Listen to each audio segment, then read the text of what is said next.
In 1859, my father was the second most famous man in the United States, second only to the president. He was a very public man, a successful author, lecturer, and newspaper publisher. However, that summer, he was a man in personal turmoil. A recent public scandal had tarnished his image and strained his marriage. Many of his ardent supporters had turned on him, and he was desperate to restore his moral standing and his depleted finances. So my father ventured to write another book. A wealthy Canadian abolitionist secretly loaned him a former plantation nestled along the Delaware River. We stayed there for a few weeks so that he could complete his autobiography. It also allowed the space and time for he and my mother to reconcile. Mother sent me along with him because I was the youngest. He had spent too little time with me, she thought. But every day there was the same as before. He sat feverishly writing, and I was infinitely bored and alone. And it remained that way all summer until she arrived at our door.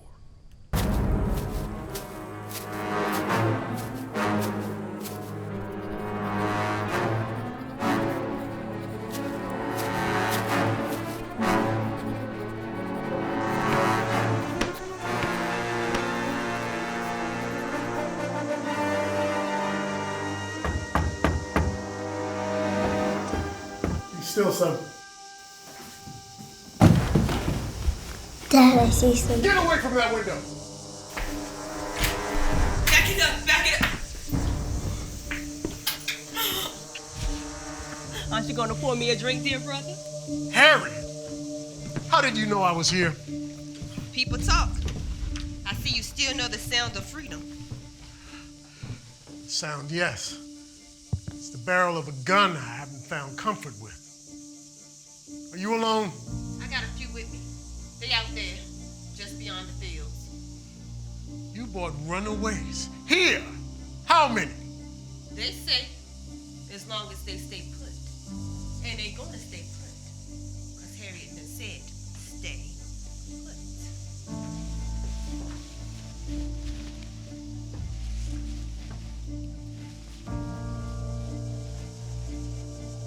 put. Charles! Go fetch a vessel of water straight away and be careful. I won't be staying long, but we got much to discuss. Well, let me get you that drink.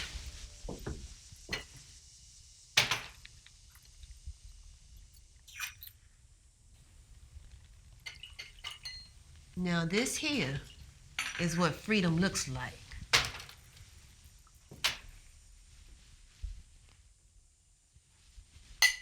Freedom. To freedom, brother.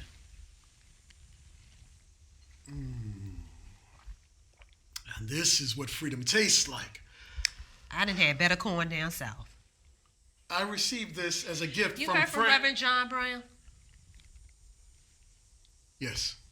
He told me of his plan. And what was your position on the plan? I intend to join him on his raid on Harper's Ferry. Huh? Just what brought you to this?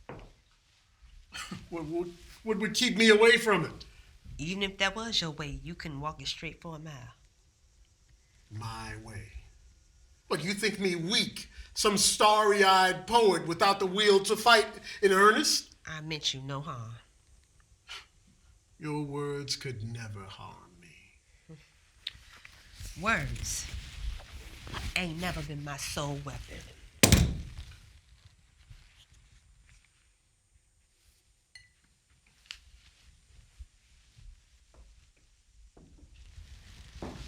What is really troubling you? Tell me something.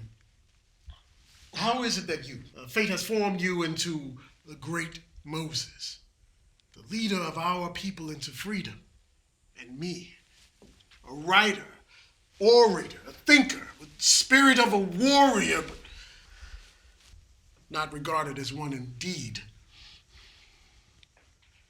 What if our roles were reversed?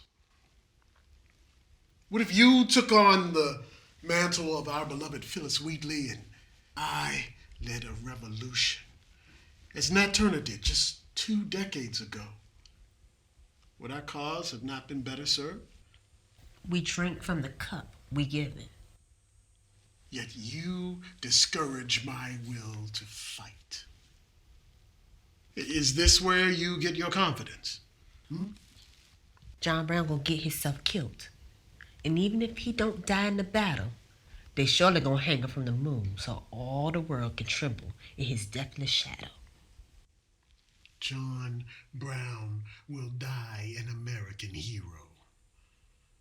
And his death will ignite the war to end slavery. The way I see it, white folks gonna tear each other apart, whether we start the fire or not.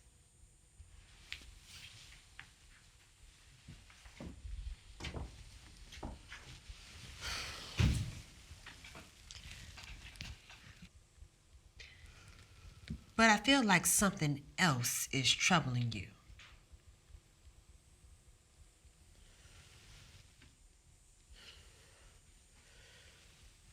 The world has grown sour on my voice.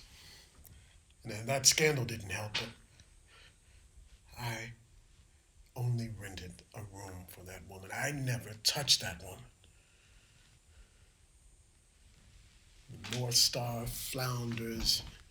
I've got a mountain of debt that threatens everything that Anna and I have. And I've grown so weary from all of this traveling and speech making to raise funds. My youngest son barely knows who I am. I can't bear it. And for what? To what end? Who's listening? Every day, more critical voices arise, and I don't think I can speak for the voice of the Negro. Why you gotta be the only one to speak for all of us? The fate of our race don't hang on the tip of your pen. Nor does it hang on the barrel of your gun. And yet here you are. With what? 3 or 4 fugitives right outside of my house. We could all be court-martialed. Let them come. Why you scared? Never question my courage again. I don't question your courage. I What? question your mind. What? You seem to thrive in acceptance of white people and whine when they shines their light on another nigga. I'm not a dog tied to the chain of white acceptance. What you fail to understand is the power of personal sacrifice. Your ice ain't as cold as you think, and it surely ain't cold for them to drink off of. What are you saying? If you so much of a warrior, tell me how you managed to come to that door with no weapon. There was no cause for it. I have nothing to fear. I saw that boy defy you. I was out there. I saw him run to that window against your will. I could have been anyone looking to kill you for all them big words. I had nothing to fear. Press me, and they'll find out. Strong drink and too much pride. Recipe for regret.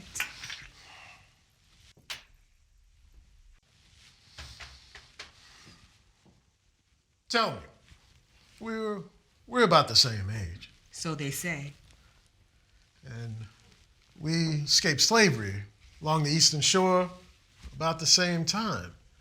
You know, you've been free for almost a decade. Why haven't you learned your words? 'Cause ain't no street signs on the roads I'm taking, brother. Now, I've heard the whispers down south about the unspeakable number of Egyptians who've drowned in the wake of the great Moses parting the Chesapeake and the Delaware. Let them rivers tell whatever story they like. Everything about being a woman is unspeakable. That's why we fight. So, is it true? You've killed? Huh? The slave patrols, the hounds. Harriet don't kill no dogs. Now, I do sprinkle about a fresh pan of cornbread along my trail.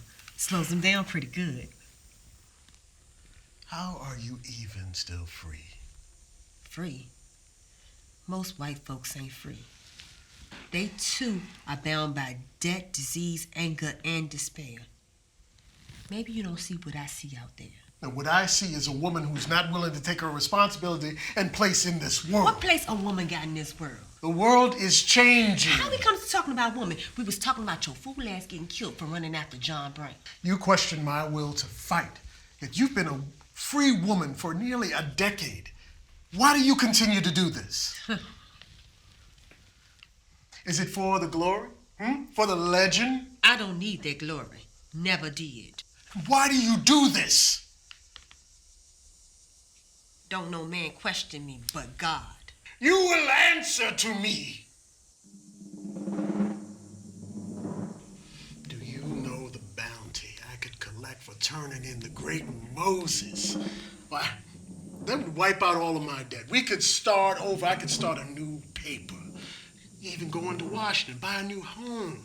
If I sent that boy into town and fetched a marshal, even in this free town, Try me. then I'd have the most prized fugitive of all time. I dare you to say.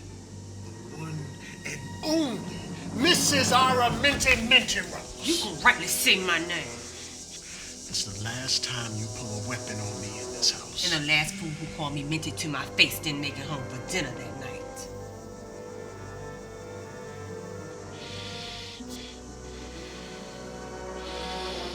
Now, either you're gonna pull the trigger, or you gonna put my gun back on that table. Go get it!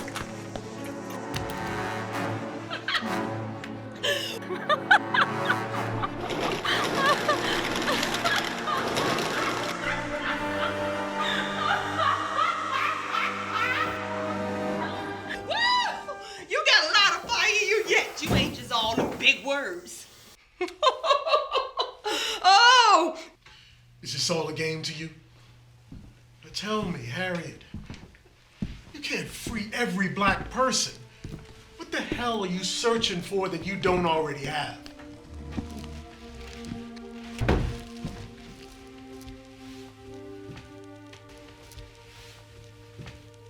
I'm searching for my people. I'm searching for my mom, my brother, every trip, every plantation.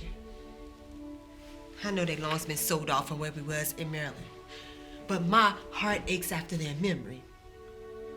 I won't rest until I have them here with me. You're blessed if you can forget, but I can't. What about all the others you freed? I ain't never freed a soul. Every man, woman, and child that made it to the other side with me did so for one reason. Because they wanted to. People free themselves, and then God wills it.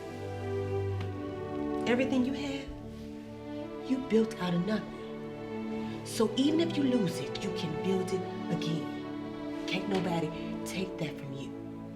You are now what every black man is gonna be way down the road when they no longer shackled, no longer beast of burdens, no longer fighting, just free to be.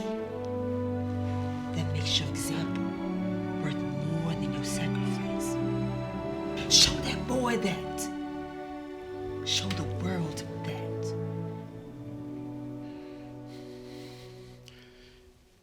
You never told me your plans. Will you join John Brown? Reverend Brown has my respect, and he has my praise. Let him handle what he's been called to do. My people's not up there, so that's not my fight, and it's not yours either.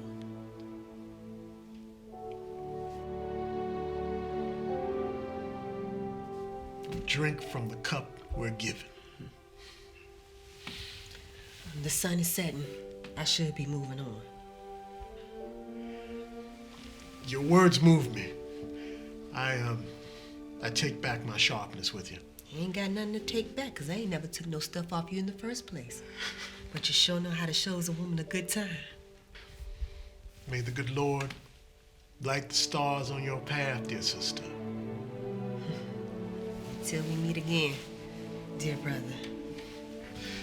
But if it's all the same to you, don't bring your black ass back here without forewarning. Until we meet again. Until we meet again, I'll see myself out.